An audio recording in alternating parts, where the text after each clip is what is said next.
Vi har her en skitse af en trekant ABC, hvor vi kender to sidestykker og vinklen imellem de to sidestykker. Jeg vil vise, hvordan man kan konstruere trekanten i GeoGebra.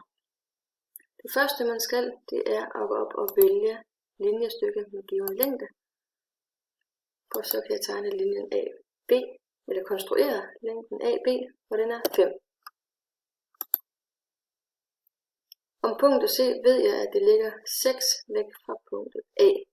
Derfor vil jeg gøre brug af radiusværktøjet, så jeg vælger cirkel ud fra centrum og radius, klikker i punktet A og indtaster 6.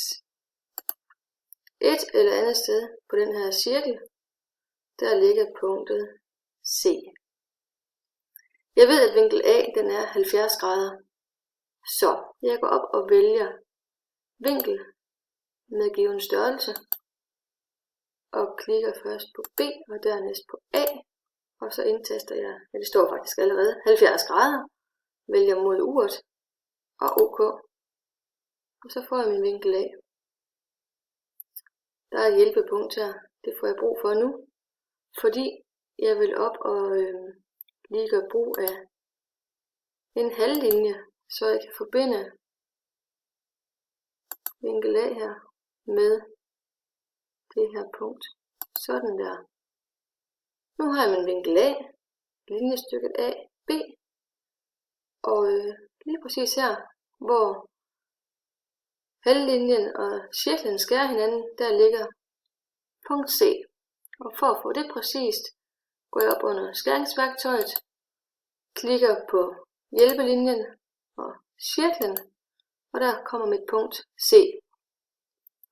Jeg vil nu lige ved hjælp af polygonværktøjet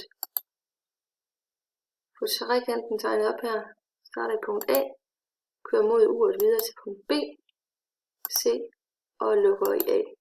Så her har jeg min trekant A, B, C. Hvis jeg vil, kan jeg godt slukke herover for alle de hjælpelinjer, halvlinjen og cirklen. Jeg har ikke noget at bruge dem til. Punktet B1 med hjælpepunkt har jeg heller ikke noget at bruge til. Sådan der. Hvis man gerne vil vide, hvad linjestykkernes længde er nu her, så går man op under måleværktøjet, vælger længde, klikker på de linjestykker, man nu skal vide længden på. Sådan der.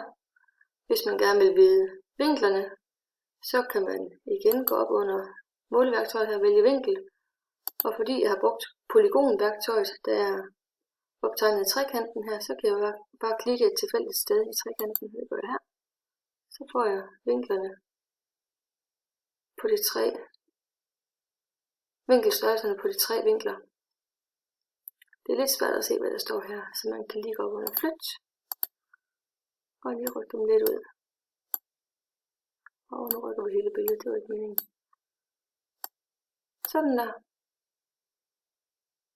Så her har jeg vist, hvordan man kan konstruere en trekant, hvor man kender to sider og vinklen imellem de to sider.